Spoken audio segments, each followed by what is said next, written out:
봉독한 사도행전 10장 1절로 8절에 있는 말씀은 이방인이었던 고넬료라고 하는 사람이 이방 선교에 어느 누구보다도 먼저 쓰임받는 그런 장면이 이제 시작이 되는 그런 그 내용입니다. 이스라엘 백성들은 430년이라고 그런 긴 세월 동안 애굽의 학정 밑에서 흙리기기, 벽돌 굽기, 또 고된 농사의 일에 강제적으로 동원되면서 노예 생활을 했습니다.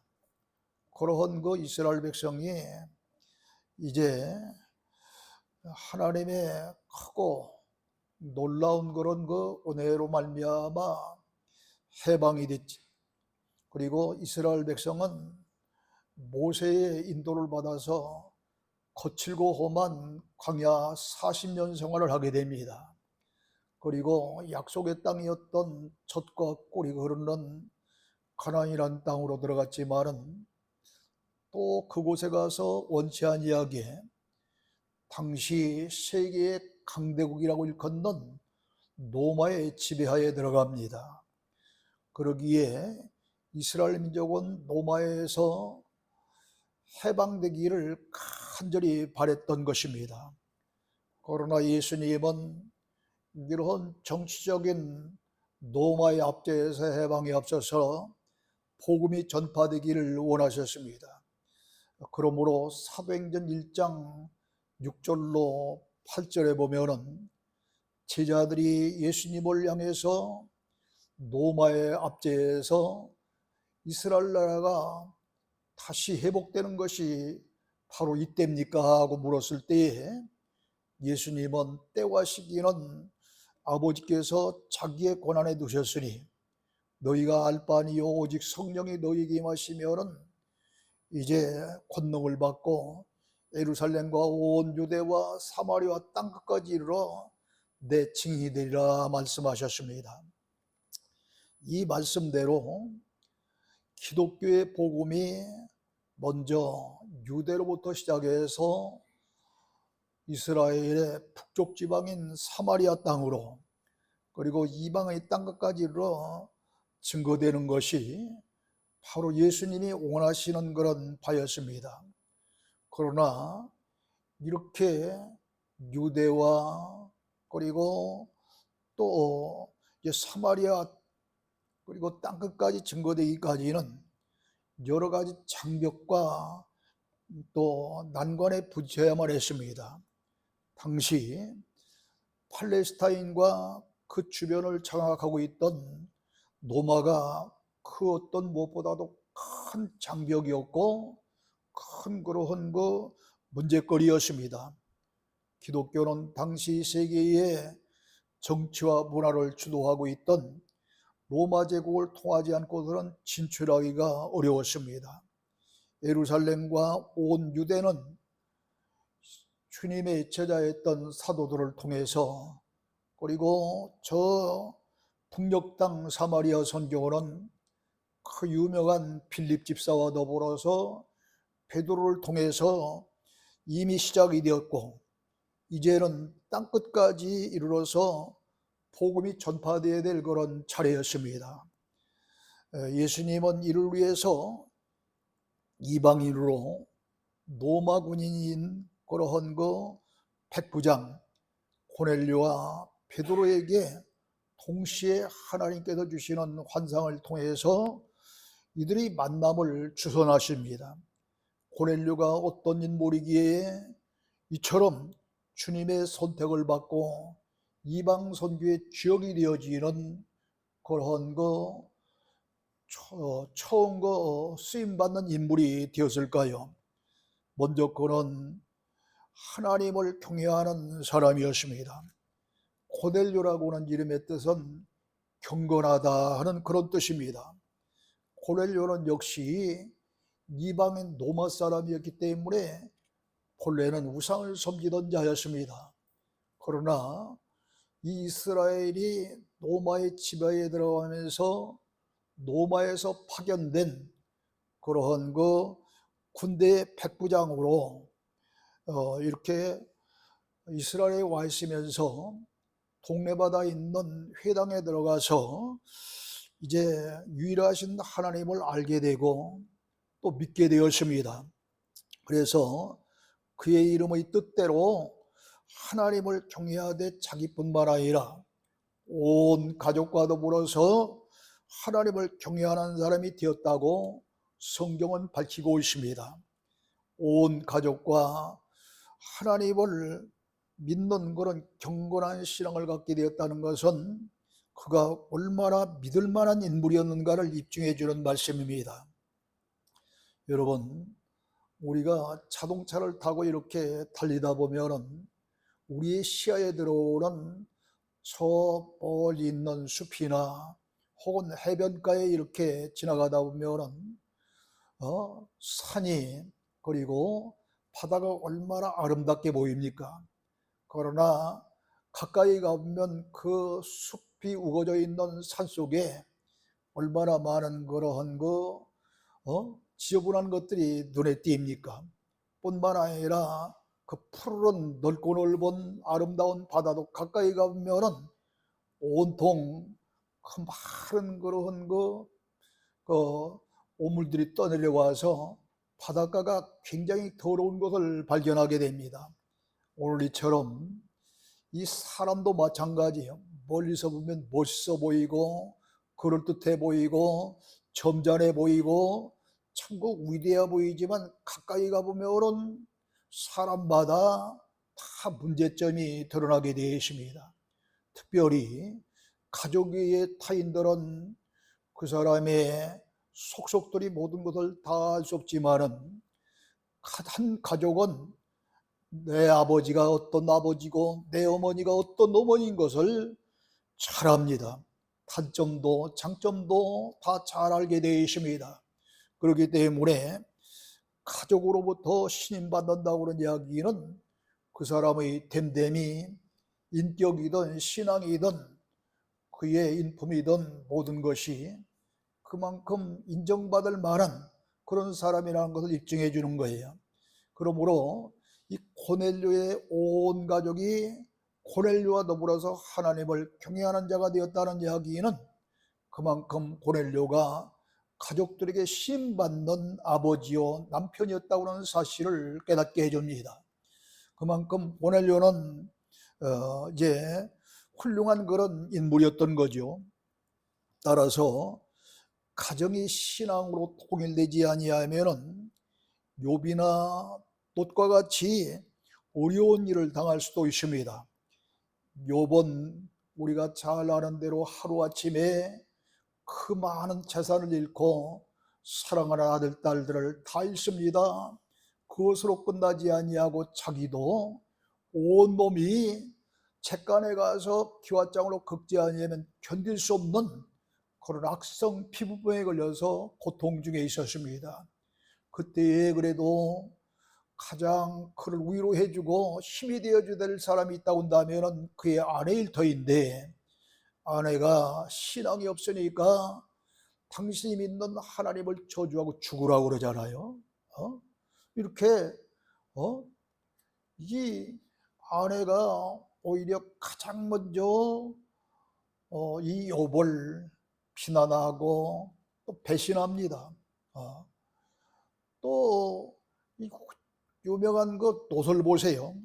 롯도 역시 온 그런 가족이 믿음의 통일이 되지 아니할까 그 약혼 중에 있었던 그런 사위들, 그 성경에는 정혼이라고 그러는데 이 정혼이 한 1년 동안 약혼 기간 동안에 같이 있으면서 동침은 하지 아니하고 지내는 그런 기간을 정혼이라 그렇게 성경은 말합니다. 그런 기간에 무슨 일이 벌어지냐면 소돔과 고모라 등에 하나님께서 천사를 보내서 죄악이 너무 컴으로 말미암아 불과 유황으로 심판하리라 하면서 온 가족을 이끌으라고 이야기합니다. 그래서 이 롯은 자기의 딸을 앞으로 책임져 줄 그런 그 정홀한 예비 사위들에게 어서 빨리 이 성을 빠져나가라.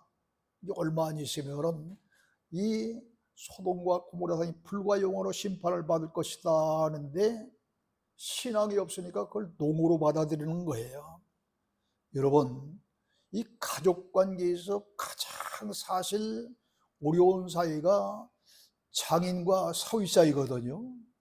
근데 그것도 결혼을 해서 장인과 사위 되면 그래도 조금 더 가까워질 수 있는데 지금 이 기간은 우리나라의 약혼 기간과 비슷한 그런 정혼 기간이에요. 그러니까 더 굉장히 사실 힘들고 어려운 그런 사이인데, 아니 장인의 말씀을 농담으로 알아들었다 그런 이야기는 신앙도 문제지만 예의 범절도 문제가 있는 거예요. 지금 이렇게 노수의 사위들은 농담으로 여기다가 멸망을 당합니다. 또 노수의 아내는 이제 이 소돔성에 먹고 마시며 잘 살던 그런 지난 날들의 미련이 남아서 뒤를 돌아보다가 그만 소금구덩이 되어서 그도 멸망하고 맙니다. 겨우 유일하게 살아남은 사람이 누굽니까? 그의 두 딸이었습니다. 그러나 그 두 딸이 바라볼 때에 이 소돔성과 고모당이 멸망하면 이 세상에는 여자라고는 자기 둘밖에 없는 것 같고 남자라고는 자기 아버지밖에 없는 것 같으니까 꾀를 낸 것이 아버지에게 술을 먹여 동침하고 아들을 낳자 해서 큰딸이 들어가서 낳은 아들이 암몬이고 두 번째 딸이 들어가서 낳은 아들이 베남인데, 큰딸이 낳은 그런 이 암몬은 소위 모압 족속이라고 하는 그런 족속을 이루고, 또 작은 딸이 낳은 그런 베남민은 암몬 족속이라고 하는 그런 족속을 이루는데, 그들은 천추만대에 쓸 수 없는 이스라엘의 적국이 되어지고 맙니다.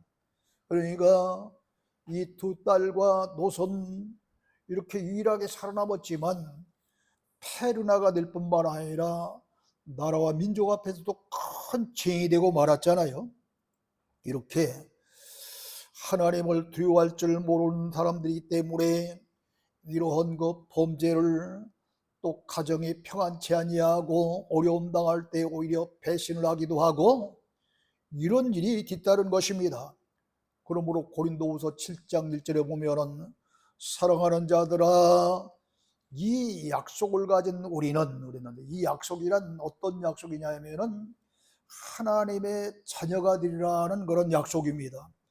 이런 약속을 가진 우리는 하나님을 두려워하는 가운데 거룩함을 온전히 이루어 육과 영의 온갖 더러운 것에서 자신을 깨끗하게 하자, 이렇게 당부하고 있는 말씀을 발견하게 됩니다. 우리가 믿음으로 영원한 하늘나라에 갈 수 있는 구원을 받지만 우리의 삶이 경건한 삶, 거룩한 삶, 깨끗한 삶이 되어야 세상에 빛이 되고 소금이 되기 때문에 이처럼 거룩한 삶을 살자고 외치는 것입니다. 그리고 우리의 몸이 주님이 들어오셔서 거하는 그런 성전이기 때문에 거룩하신 하나님이 들어오시려면 우리의 몸 자신이 깨끗하고 거룩해야 되지 않겠어요? 그래서 거룩해야 되는 겁니다. 그런데 이 고넬료는 이렇게 이 로마의 그런 이방민으로서 이스라엘에 파견된 그런 군대 장교죠. 백부장이니까. 그런 사람인데도 온 가족과 더불어서 하나님을 경외하는 사람이 되어서 이방 선교의 선구자 역할을 감당했으니 얼마나 훌륭한 인물이며 복된 사람입니까? 두 번째, 고넬료는 많은 사람들을 구제하는 사람이었어요. 당시 로마 사람들은 위대한 문화와 다른 국가들을 지배하고 있는 그런 정치적인 그런 배경을 가지고 있었기 때문에 자기의 민족이 다른 민족보다 굉장히 우월하다는 그런 의식을 가지고 있었습니다. 그래서 자랑스럽게 여겼어요. 근데 고넬료는 로마 군대의 백부장이었으니 그 권세가 얼마나 당당하겠습니까?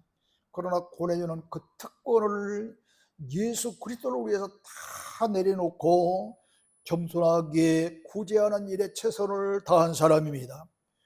당시 유대인들은 로마 학정에 신음을 냈고 로마 상인들에게 착취를 당하고 로마 군족의 채찍에 상한 몸들이 되어졌습니다.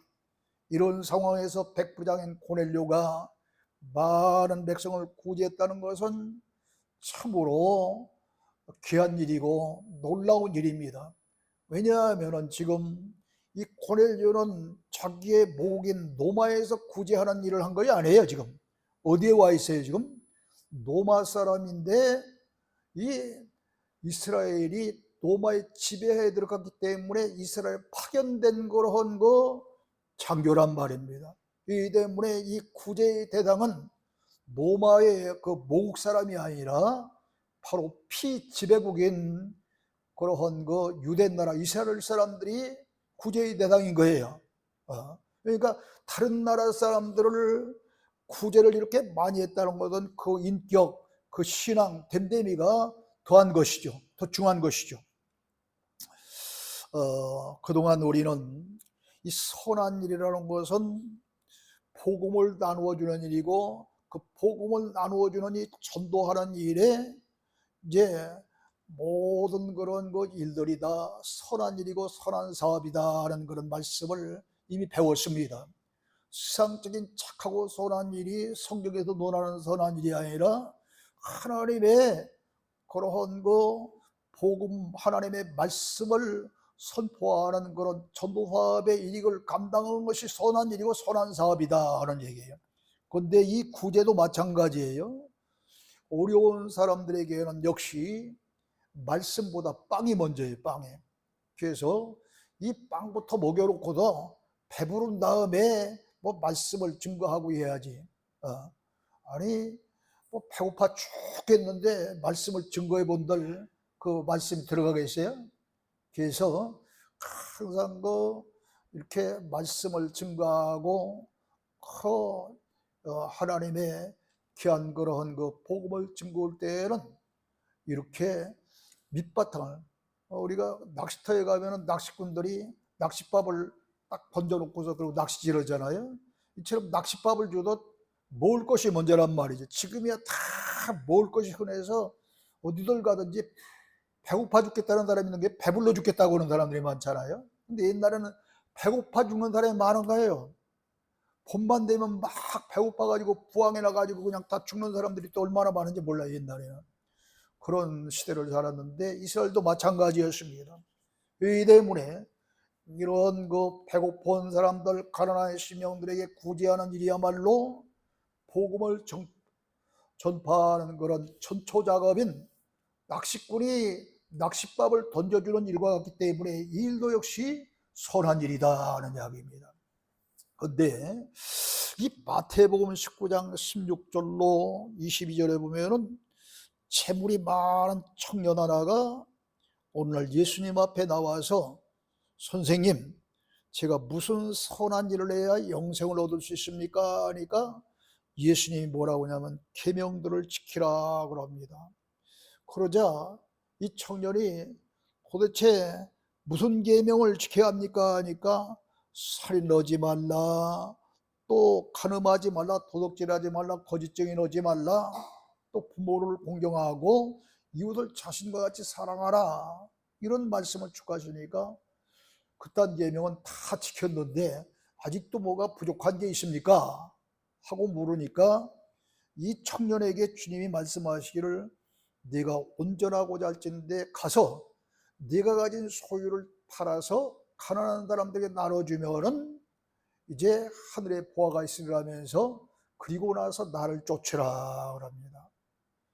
그랬더니 이 말을 듣고 이 청년이 그 말대로 한 구퉁이 팔아서 좀 가난한 사람 나눠줬으면 얼마나 좋겠어요? 그런데 그러지를 않습니다. 재물이 많아서 이걸 이 예수님은 팔아서 나눠주라고 하니까 고민이 되는 거예요. 그래서 하다 고민하다 예수님 곁을 떠나고 맙니다. 그러니까 예수님이 이 부자 청년과 대화를 나눈 후에 무슨 말씀을 하시냐면은 제자들에게 내가 진실로 너희에게 이르노니 부자는 천국에 들어가 어려우나니 낙타가 바늘기로 들어가는 것이 오히려 부자가 천국에 들어간 것보다 쉬우니라 그럽니다. 아니 바늘길은 돋보기를 쓰고 봐도 잘 보일뚱말뚱한 게 바늘기 아니에요? 바늘 구멍인데 거기에 큰 엄청난 낙타가 드러난 것보다 천국에 들어가는 그 부자가 천국에 들어가는 게 더 어렵다는 이야기는 거의 못 들어간다는 말 같아요 지금. 왜요? 이놈의 돈 오고 천국 오고 싸우다가 그냥 져버리는 거예요 돈에. 이와 같이 돈과 물질이 있어도 사람을 구제하고 나가 가장 선한 일을 하는 전도하는 일에 물질을 사용하는 자가 실질적으로 그렇게 많지를 않습니다. 그러므로 부자가 천국에 가기가 힘들다고 말씀하신 것입니다. 여기서 주의해 드릴 것은 부자가 천국에 못 간다는 이야기가 아니에요. 부자가 천국에 들어가기가 힘들다 하는 얘기. 그러니까 부자 가운데서도 천국에 들어갈 부자가 있다는 거예요 지금. 그 사람이 어떤 사람입니까? 그 유명한 삭개오 같은 사람들은 당시 요즘으로 뭐 강서 세무서장, 뭐 양천 세무서장 하는 세무서장쯤 돼요. 그런데 지금 세무서장은 비리를 잘 행할 수 없지만 그 옛날 그런 이 세무서장쯤 되는 이 세장에는 그 이를테면 강서구내에 한 10억을 거둬들여야 하면은 10억만 거둬들이는 것이 아니라 한 13억 정도 거둬들이고 3억은 자기가 착취하는 거예요. 이렇게 해서 세장, 세무서장이 되면은 큰 부자가 됩니다. 그 옛날 아니 세무서장은 그만두고 아니 교통순경만 돼도 3년만 교통순경 집안 채 산다고 그러잖아요. 왜요? 걸렸다 하면 참 뭐 운전면허 뒤에다가 그 옛날 돈 5,000원짜리 한 장 딱 접어서 갖다 주고 하루에 수백 번씩 걸 거 아니에요 그게. 이런 세상인데 그런 그 삭개오가 예수님을 만납니다.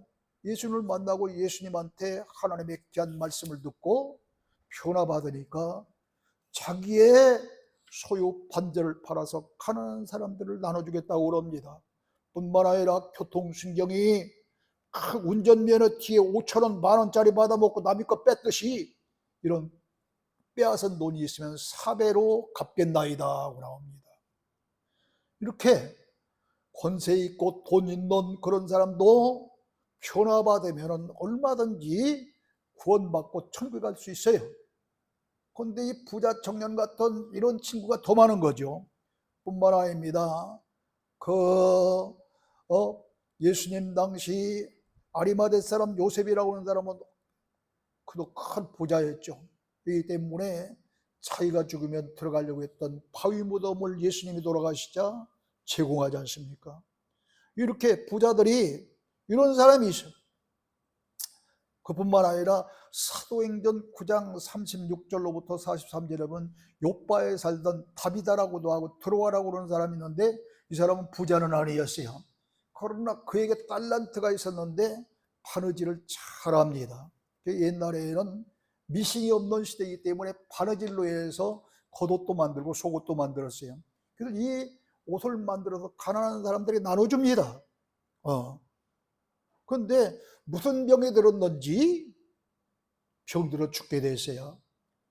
그래서 나중에 이 베드로가 가서 보니까 거의 죽어있는 이 다비다라고도 도로가 옆에 이웃에서 온 그런 부자들이 다 있는데 이들이 엉엉 울고 있는 거예요. 그들이 이야기를 들어보니까 다 이 다비다라고도 하고 도로가 다 그런 여인이 바느질을 해서 속옷도 겉옷도 얻어 입은 사람들이 이 사람들이.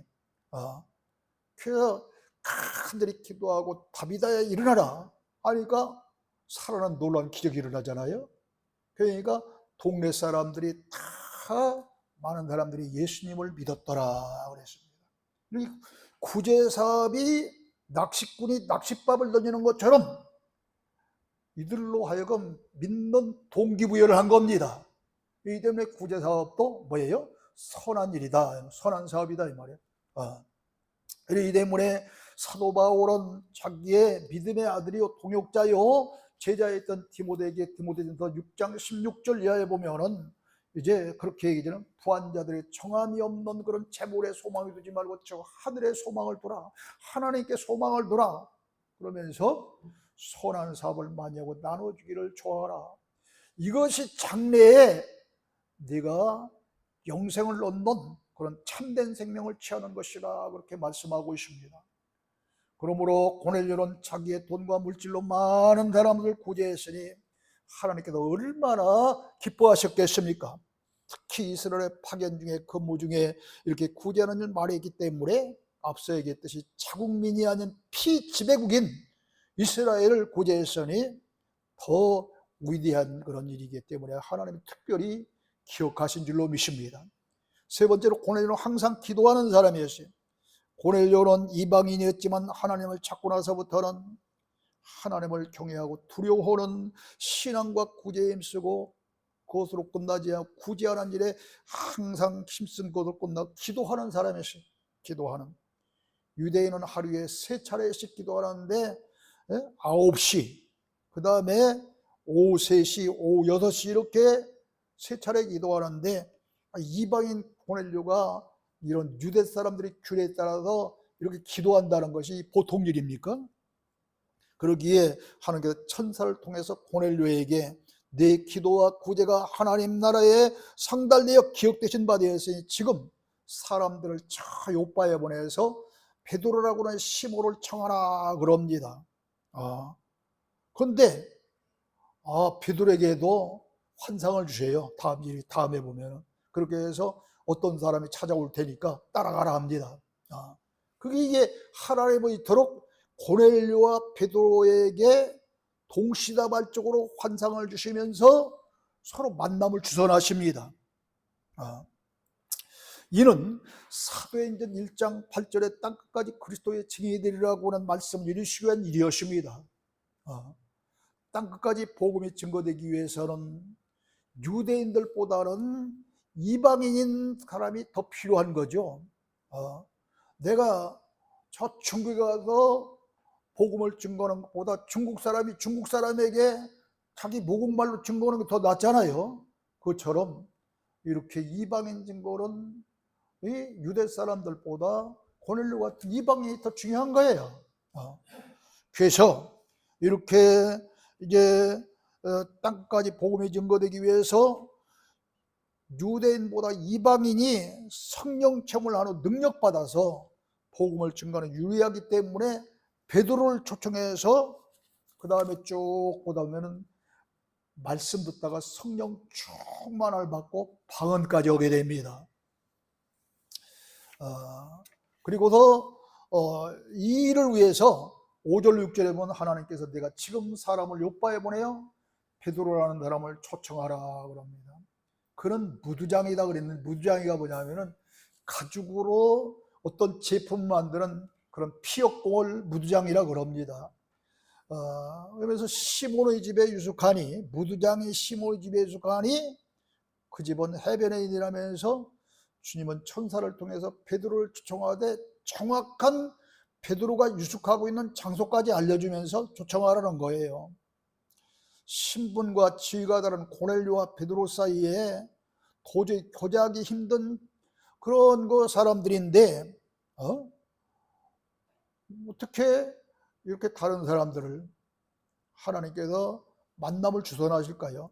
고넬료는 로마군인으로서 피지배자인 유대인들을 만나기 위해서는 행정적인 중요한 일이 있다고 한다면 그런 행정처분을 통해서 만날 수 있는 거예요. 그리고 베드로는 또 선민의식이 하나님이 우리를 택하셨다고 하는 선민의식이 매우 강한 그런 유대인이었고 사도였기 때문에 애초부터 이들은 만날 만한 그런 가까운 사이가 아니에요. 장벽이 있어도 아주 두꺼운 장벽이 있는 사람들이죠. 그런데 하나님께서 왜 이렇게 서로 상극인 두 사람을 환상이라고 하는 영적인 역사를 통해서 만나도록 하셨느냐 이 말입니다. 이방 선교를 위해서죠. 그렇다면 환상의 수신자들이 굳이 고넬료와 이 베드로가 아니더라도 무방할 것인데 왜 하필이면 고넬료와 베드로를 이렇게 특별한 그런 특설 무대에 이렇게 등장시키느냐 이 말이에요. 지금 하나님 모시기에 하나님의 일을 하시기 위해서 이들이야말로 알맞은 파트너이기 때문에요. 요즘 TV에 보면 나 그건 꼭 보고 있습니다. 굿 파트너라고 하는데 아주 그 실제적인 사건을 다루기 때문에 굉장히 거기에서 지혜를 얻기도 하고요. 참 그래서 내가 굿 파트너를 보는데 좋은 파트너, 좋은 사이라는 거 아니에요. 지금 굿 파트너. 이것처럼 이 베드로와 이 고넬료가 서로 이질적인 그런 동족이 아니고 서로 다른 민족이고 사상이 다르고 문화의 배경이 다르지만 영적인 그러한 굿 파트너가 되기 때문에 하나님이 이들을 맺어주는 겁니다. 지금 그게 무슨 말이냐? 자, 본문 2절에 보면은 고넬료랑 해서 경건한 사람이라고 그랬는데 9절에 가면 베드로도 제6시 기도 시간에 기도로 지붕에 올라갔어요. 그러므로 이 베드로도 고넬료도 기도하는 사람이요 경건한 사람이기 때문에 굿 파트너가 되는 거예요. 영적인 굿 파트너가 되는 겁니다. 그래서 이 고넬료와 베드로에게 경건과 기도라고는 이 공통분모가 있기 때문에 하나님은 이 두 사람을 좋은 그런 파트너로 만들고 이방 선교에 선치 작업을 하시기 시작합니다. 하나님은 유대인과 로마인과 같은 민족적인 그런 우월감보다 하나님을 향한 경건함과 기도가 우선시된다고 하는 사실을 보여주고 있습니다.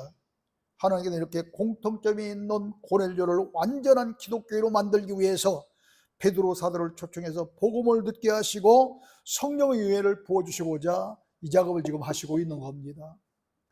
하나님은 이렇게 그 옛날이나 지금이나 고넬료 같은 신앙의 사람, 경건한 사람, 기도의 사람, 구제의 사람 이런 사람들을 기억하시고 또 그런 사람들에게 은혜를 주시고 하나님의 귀한 사역에 쓰임받게 하려는 줄로 우리들이 깨달아야 될 줄로 믿습니다. 사랑하는 성도 여러분, 하나님께서 오늘 또 고넬료 같은 사람을 찾으십니다. 그리고 하나님이 가장 선한 일인 전도의 사명을 감당하시기를 원하십니다.